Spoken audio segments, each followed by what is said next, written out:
Big boss വീട്ടിൽ അഖിൽ മാരാർ വരുന്നു. Promo കണ്ടോ? ബിഗ് ബോസ് പ്ലസിന് ശേഷം ഒരു പ്രൊമോ വന്നു. വീക്ക്ലി ടാസ്കും കൊണ്ടാണ് അഖിൽ മാരാർ വന്നിരിക്കുന്നത്. എന്താണ് നമ്മുടെ ചലഞ്ചർ ആയിട്ടാണോ വന്നിരിക്കുന്നത്? നമുക്ക് സംസാരിക്കാം. എന്റെ പേര് ഷഹീർ. എന്റെ വീഡിയോ ആദ്യമായിട്ട് കാണുന്നവരാണെങ്കിൽ വീഡിയോ ലൈക്ക് ചെയ്യണം, ഷെയർ ചെയ്യണം, കമന്റ് ചെയ്യണം. ബിഗ് ബോസ് ഡയറീസ് എന്ന് പറയുന്ന യൂട്യൂബ് ചാനൽ സബ്സ്ക്രൈബ് ചെയ്ത് കൂടുതലുള്ള ബെല്ലൈക്കൻ എനേബിൾ ചെയ്താൽ മാത്രമാണ് ഞാൻ എടുത്ത വീഡിയോസ് നിങ്ങൾക്ക് നോട്ടിഫിക്കേഷൻ കിട്ടും. അപ്പോൾ നേരെ വീഡിയോയിലേക്ക് പോയാലോ. അപ്പൊ ഇന്ന് പ്രൊമോ വന്നു. പ്രൊമോയിൽ അഖിൽ മാരാർ വരികയാണ്. ഞാൻ എല്ലാവരും പറഞ്ഞത് വീഡിയോസ് ഞാൻ കണ്ടിരുന്നു, ഒരു മൂവിയുടെ പ്രൊമോഷന് വേണ്ടിയിട്ടാണ് വരുന്നതെന്നൊക്കെയാണ് പറഞ്ഞത്. പക്ഷെ ഇത് കണ്ടിട്ട് ഒരു ചലഞ്ചർ ആയിട്ട് വരുന്നതായിട്ട് തോന്നി. കാരണം വന്നതിന് ശേഷം അഖിൽ മാരാർ ഇത് വായിക്കുകയാണ്, വീക്ക്ലി ടാസ്കിനുള്ള ഒരു ഇത് വായിക്കുകയാണ്.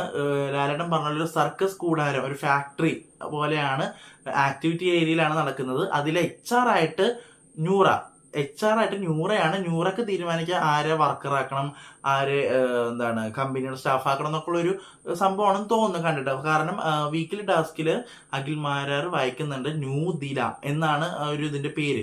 അപ്പോൾ ന്യൂറയാണ് HR ആയിട്ട് ഇരിക്കുന്നത്. HR ആണോ എന്തോന്ന് പറഞ്ഞിട്ട് HR ആണെന്ന് തോന്നുന്നു.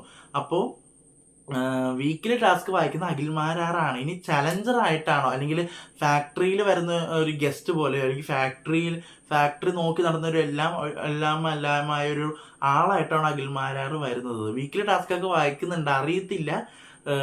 ചലഞ്ചർ ആയിട്ടാണെങ്കിൽ അടിപൊളിയായിരിക്കും അല്ലെ. പക്ഷെ മൂവി പ്രൊമോഷൻ ആണെന്നൊക്കെ കേൾക്കുന്നു, അറിയത്തില്ല.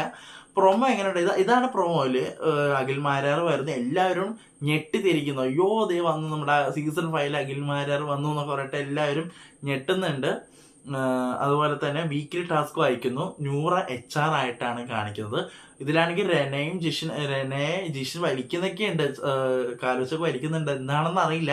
ഒരു അടിപൊളി വീക്കിലി ടാസ്ക് ആണ് വരാൻ പോകുന്നതെന്ന് തോന്നുന്നു. നമ്മുടെ ഹോട്ടൽ ടാസ്കില്ലേ, അതേപോലെ ഒരു ബേസ് ചെയ്തിട്ടൊരു സംഭവമായിട്ടാണ് എനിക്ക് തോന്നിയത്. കാരണം HR വർക്കേഴ്സ്, അപ്പൊ എനിക്കത് കണ്ടപ്പോൾ അങ്ങനെ തോന്നി.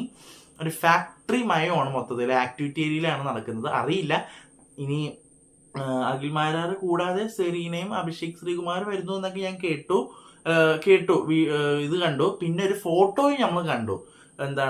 നമ്മുടെ അഖിൽ മാരാർ, സെറീന, അഭിഷേക് ശ്രീകുമാർ ബിഗ് ബോസിന്റെ സീസൺ 7 ലോഗോയുടെ ഒരു പോസ്റ്ററിന്റെ ഫ്രണ്ടിൽ നിൽക്കുന്നതായിട്ട് കണ്ടു. അപ്പൊ ഇനി ഒരു 3 പേര് ഒരുമിച്ച് വരുമോ, അല്ലെങ്കിൽ ഒരു ദിവസം ഘട്ടം ഘട്ടമായിട്ട് വരുമെന്ന് അറിയത്തില്ല.